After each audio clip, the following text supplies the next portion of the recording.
Okay, we're good. So this is the third edition of our weekly China marketing news. This week we're going to be talking about Chinese Valentine's Day, which is kind of strange. And we're going to be talking about whether or not Trump can actually ban WeChat and some interesting kind of weird news about the white collar pressures that are going on in China. It's going to be me, Tate, Nara, and Lawrence, my colleagues. And here we go. So the first thing that we're going to look at here is this article that I found on SupChina.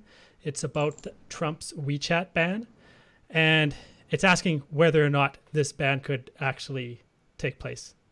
We talked about this before, and if a ban like this did happen, it would be bad for American businesses. It would be bad for Apple. It would be a little bit bad for Tencent, but they might not really care that much. And it would just generally not be a good thing. We wouldn't really want to see it happen. Let's check out a couple quotes from this article and then discuss it. What it says here is that besides inciting racial animus against Chinese, this ban has legal significance. By singling out an app primarily used by people of Chinese descent, Trump's order is likely to contain a suspect classification based on race, ethnicity, nationality, national origin, and alienage. In other words, Trump has no chance in court.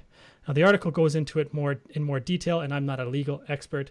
I kind of hoped that what they were saying was correct and that this ban on WeChat actually wouldn't really be possible. But what do you think about it, Nara, Lawrence? My opinion is actually it's hard to achieve because if he really wants to ban WeChat, that would effort a lot of companies and users.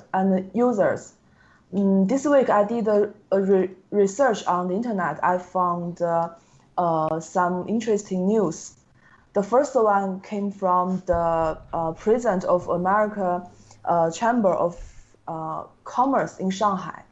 He mentioned that the rule will affect not only companies in USA but also their entities in China like Starbucks, Walmart, and Nike, some other companies.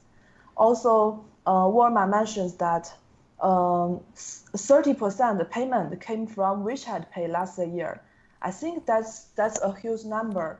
So imagine if the USA, they ban WeChat, they can't use the payment to get the money.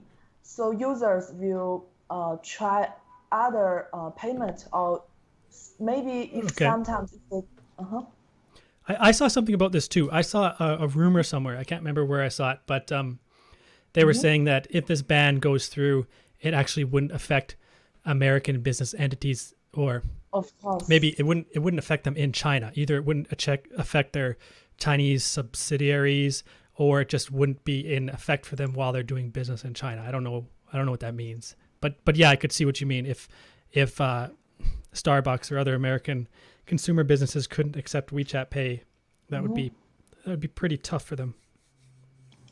Yeah, of course. And also some other companies like Nike, they also have a lot of Chinese users. They have Tmall Shop, they have JD Shop. Also, they have a lot of followers on WeChat. If they can't use that, they will lose the connection with their Chinese followers. I think that's horrible. And Right. also,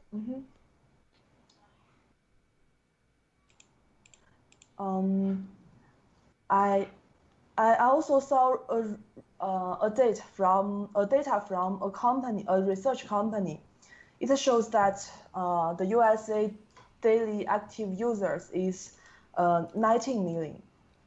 And also in America, there are a lot of restaurants, supermarkets. They are also using the WeChat Pay.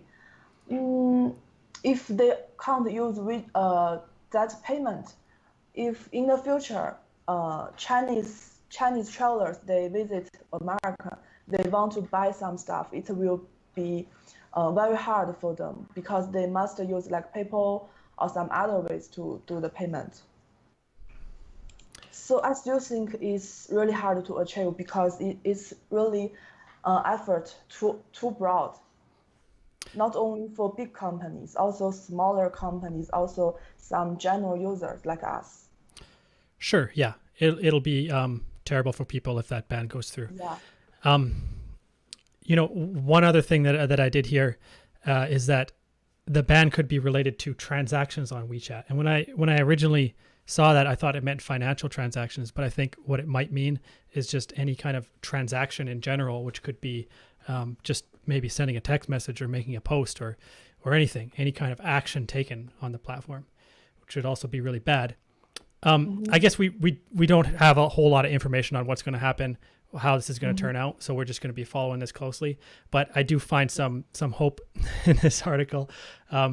Somebody that has some legal knowledge is saying that it won't be possible for Trump to ban it at all. And I just hope that's correct. Yeah. Let's move on. Let's talk about the Chinese Valentine's stuff here. Now, this one we're going to talk about for a while because there's a lot going on here, and it's kind of an interesting cultural phenomenon. Now, I don't know that much about Chinese Valentine's Day because I haven't celebrated it with my wife, even though she's Chinese. We've done Western Valentine's Day. We haven't really done Chinese Valentine's Day. So this is going to be kind of new to me. I'm going to hear about it from you two. Okay, so actually in China, we have a lot of festivals every year. So as you said, the Western Valentine's Day is on 14th of February every year.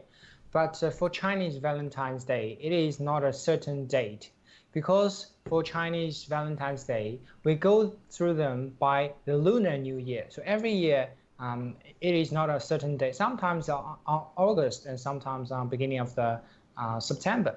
So by seeing that, I think there is a link, Teddy. You can click on that. You can see that Chinese TV, they are hosting a special show on Chinese Valentine's Day. Yeah, actually, Right. What is quite fun in here is if you go through the play view, you can see that they actually use the emoji to indicate the name of songs or shows. So you can see a lot of them. So in the beginning, Hold on. Let me see this. What do you mean they're using emojis to indicate the name of songs or shows? You can say right here. So for example, if you check on number 5, they use a lipstick and a wave and a girl to indicate a song of this, the name of these songs. Okay. So actually, isn't, for example, we just talk about any songs, and they use emoji to ask the viewers to participate into the show. They want them to guess, just check what's this song gonna be. Like, do you know what's this name of the song? Would you know that? It's really hard to guess. No, I don't know. No, I have no idea. It would be really, really difficult, even for me. So it really struggled with me for a while. Do you want to go through a little, take a guess on a few of them? Well, how about that one first? What song would lipstick, wave, girl? What would that be? So we know that I have no idea too. That's so hard. the lipstick is in Chinese is 唇, right? The wave is water, so it's 水. And the last one actually is the girl put her hands on her face, so it's like, I misunderstood that. So it's a 误会. So the name of the song is 春水雾. So that would be so difficult even for Chinese people to participate in. Okay. Do you know the song? No. No, I don't even know the song. I haven't heard that song before. Okay. Yeah. Okay. I think that's interesting because these years we can always see these traditional media, also some traditional, Chinese government accounts, something like that. They started to use some new way to attract young people. I think that's interesting because they started to care more about, we call it 00后, people who were born after 2000. So the zeros people. I guess we could call them that. Right. Zeros people. Yes. I think there's one thing quite special in China is that actually in China we have a lot of different festivals that they didn't have in the West. So for example, 20th of May, that seems like nothing special, but in Chinese, 20th of May, if you read them out loud, it would be like 520. So that sounds like I love you in Chinese. So Yeah. that is another like Valentine's Day in China. Sure. So sometimes, So 520 sounds like 我爱你. yeah, So that's Right. yet another day that is kind of like Valentine's Day in China. yes.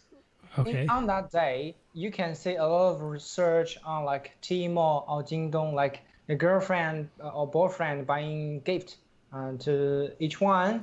So that is like a online Valentine's Day.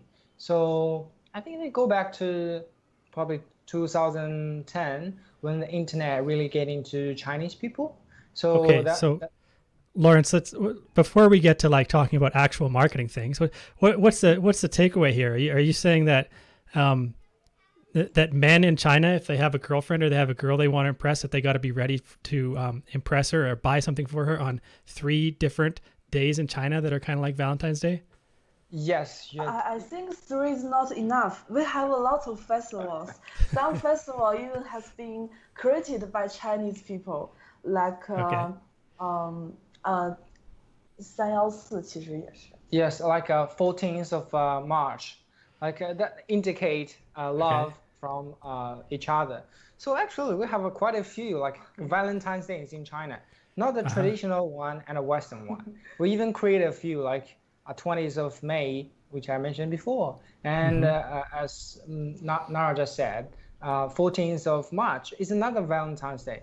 So the girls are expected to receive a gift from their boyfriend on those like at least 4 Valentine's Days. Right. All right. I don't know. I got away without doing that myself, although we usually did Valentine's Day and we did our own anniversary. So, do you want to move on to the next thing about Valentine's Day? Yes. I think maybe we should change the order because we already talked about the gifts. So maybe I can share with you some data about the from JD and Suning. Okay. I think we should talk about this first, because Sure.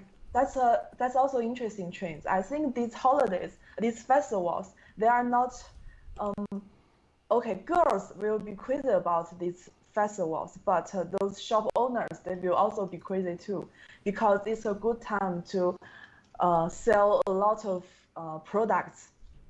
And I also got a report from JD.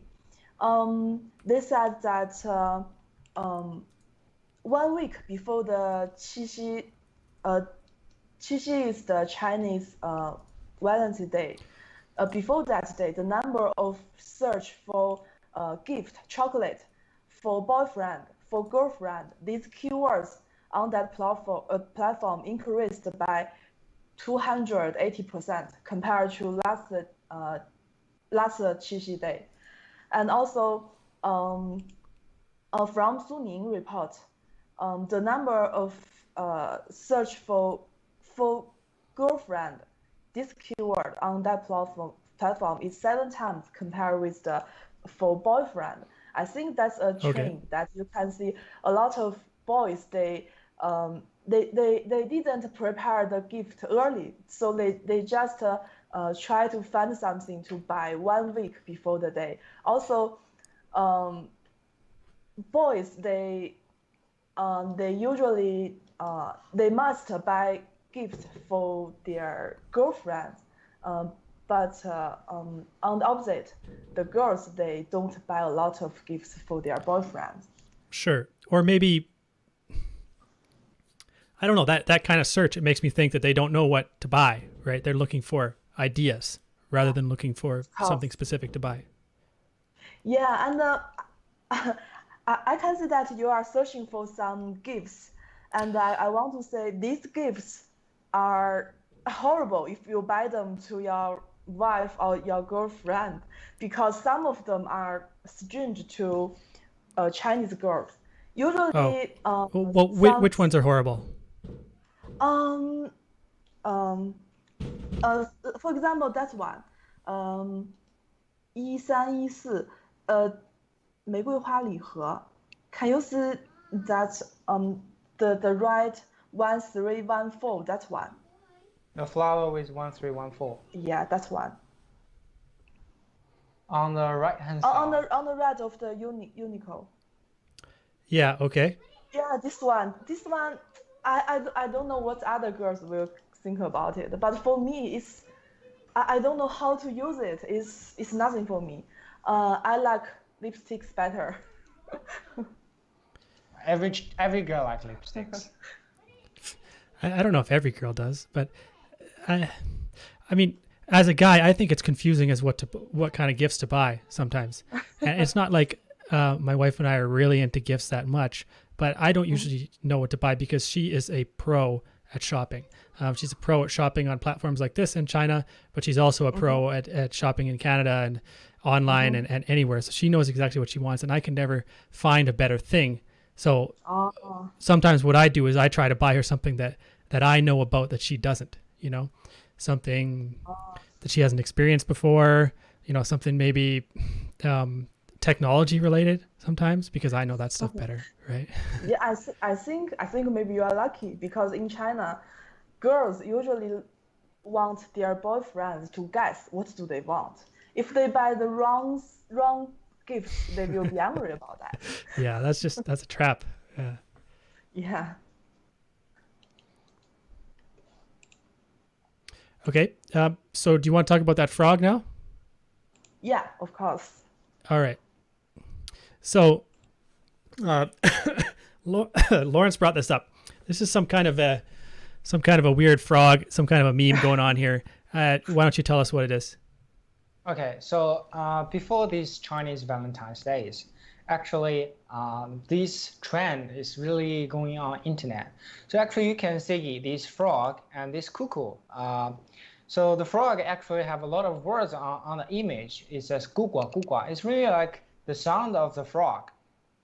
And for the next picture, the cuckoo, you can see it also have a lot of words in there. It says "bugu bugu." It's like the sound of the cuckoo. So the first image, the frog is sad, "You're lonely, lonely, lonely." And for the cuckoo sounds like "You're not lonely, you're not lonely." So this actually going on a lot on like Chinese internet. Even myself, I received a friend request. So this actually is going on like WeChat friends. So actually you can buy a mini service from your friends. So for example, if you pay 1 Chinese yuan, yeah, here's the video, yes.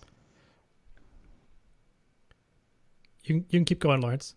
Okay, so actually, for example, today is Valentine's Day. I think Nara will be quite lonely today. So I book a service for Nara. So I would say, hey, can you please just make a sound and send image to Nara? And this third party will just accept this request and add Nara's WeChat. And once he add Nara's WeChat, he will say, I'm from your friends. I got an order from your friends. So then he will start to make a sound like "gugua gugua" and sending out the stickers and the images. Okay. Why don't you just do it on your own?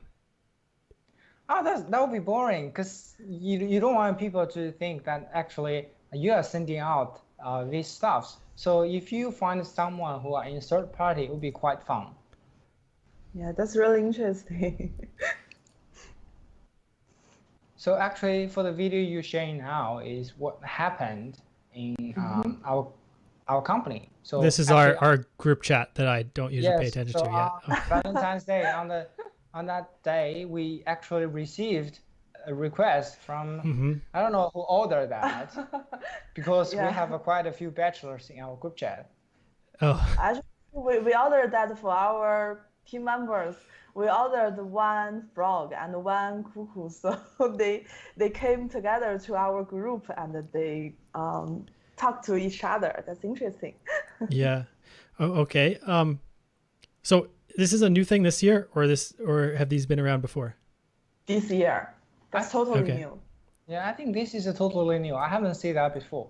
I think every year there is a new thing or new stuff going on in China. But for this frog, I think I have seen stickers like that like a few years ago.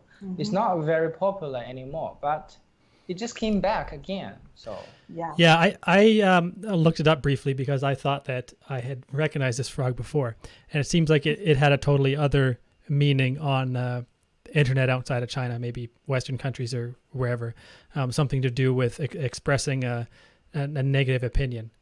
But you know, Yes. I'm usually not. I'm definitely not tuned into all of the memes on the internet, especially not all of them in Chinese or English. So I'll rely on you guys to tell us that. Yeah, I think the frog and the cuckoo, they mostly for single people. That's interesting. For example, in China, we also have the festival for those single people, like Double 11. yes, Right. as we said, that Chinese are very good at creating a festivals, like 11th of November. That was meant to be a bachelor day, nothing special, but it was created then become a bachelor days because if you think about digital one in Chinese is E, so it means you're always lonely. Like you have 11 in there, so you're always 11. So you're always lonely. Okay. All right. So what do you think about the marketing side? Like how does this affect marketing for companies in China? All these, like this festival, but also the other ones. My opinion is companies should not just focus on for example, the Qixi Day. They should not just focus on the couples. They should also consider some special point of view. For example, this single person, so they can do some promotion or relate to this group of people that will be. It may have some good results of that. Hold on. What are you saying? You're saying basically just that they should be ready to run promotions on these festivals, promotions that are related to couples.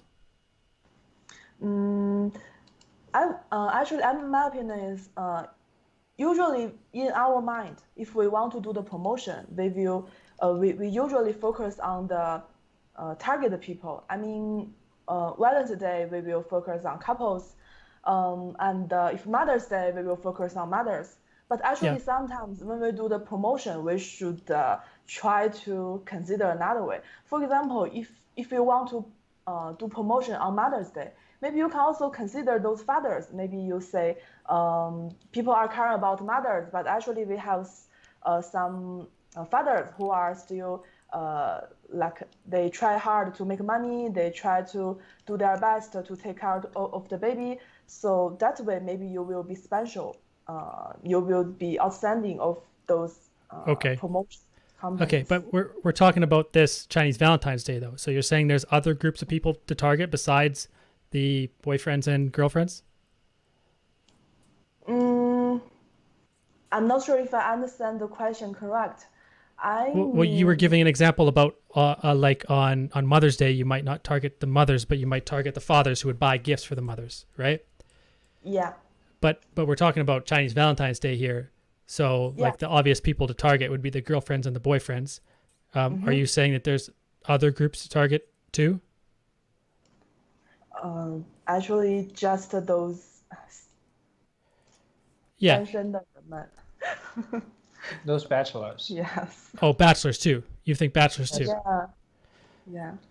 Okay. For example, if the Qixi frog, if that was a promotion from one company, that would be super successful. Okay. All right. So you're saying consider the effect that this holiday is having on everybody, and then come up with unique campaigns for any of them to see what it is you can sell to them. Yeah. Yes, correct. Sure. Good idea. So do you want to move into the last one now? Yeah, of course. Okay. So we're going to talk about the pressure that Chinese white-collar workers have. Yeah, I think that's our interesting topic for today. Before we started, I want to ask 2 questions to Lawrence. Yeah. Actually, when you go to the toilet, will take the phone with you? Most of my time, if I just go to the toilet, I will not. Okay, so how many times will you go to the toilet during the work? I mean, in your working day, one of the working day. Okay, so Teddy is here, so I shouldn't say a lot of times because otherwise, generally I will go probably 5 to 7 times per day, I think. Okay. Actually, I think the topic is a little sensitive, but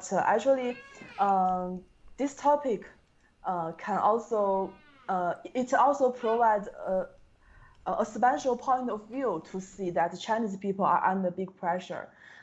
Because this week, one company, Lago website, they did a research for those Chinese white-collar workers. They tried to figure out what they usually do when they are in the toilet. And actually 60% people said they will check their moments. 32% said they will shopping in the toilet. I mean, check Taobao or JD. And only 35 people, they do nothing. And also 18% people, they are crying in the toilet.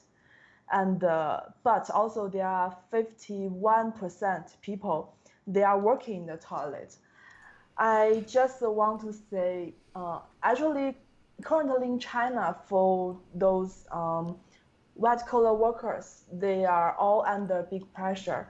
So sometimes when we leave the office, when we go to the toilet, we have the feeling that I'm alone. I just want to stay away from my work, and I just want to stay alone. Sure. It's a way for us to. What's the situation of this toilet work, toilet cry, toilet shop? I mean, like what kind of toilet is this? Is this at work or what? Usually in the office or some building like our office, we will have the toilet out of the office. So sometimes we will just leave our workplace and go to the toilet.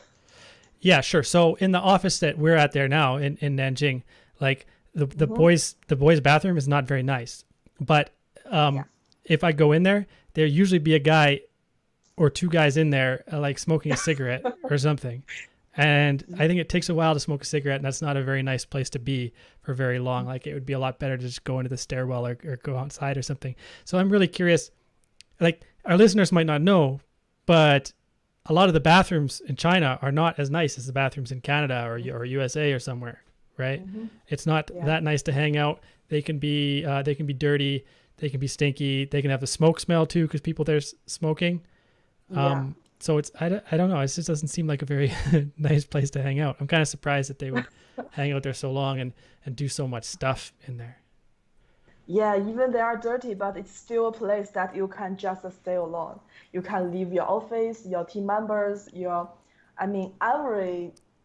every problems or troubles. So I think it's in China, it's already a place for Chinese white collar workers to relax, maybe. Just a kind of. Okay, so this news is not really very important, but it's kind of funny, and it's you just wanted to share it to underline like how much pressure white collar workers are under because they escape to these toilets, which are not always very nice to do their own thing, right? Yeah, absolutely. Yeah. Okay. Well, and then when it comes to marketing too, I mean, I often like to mention that, or I like to slip it in just to point out where people are using their phones or where they might be reading an article or consuming some type of marketing content that we put out. And one of the big ones is the subway. That's like one of the first places I think of, and then at home, but also on the toilet or anywhere else, all sorts of different places, right? Yeah. I think if we talk about marketing, actually in my mind, if just a crazy idea, maybe some people or some companies they can do some promotion in the toilet because people really stay a long time there. So maybe That's just a crazy idea. Well, you know, one thing I came across lately was some people talking about how Facebook knows that you are on the toilet. Like when you're on the toilet, Facebook knows, and they're watching you, and they might even adjust their advertising for you while they're in the toilet. Can't find the image of it right now. Oh, that.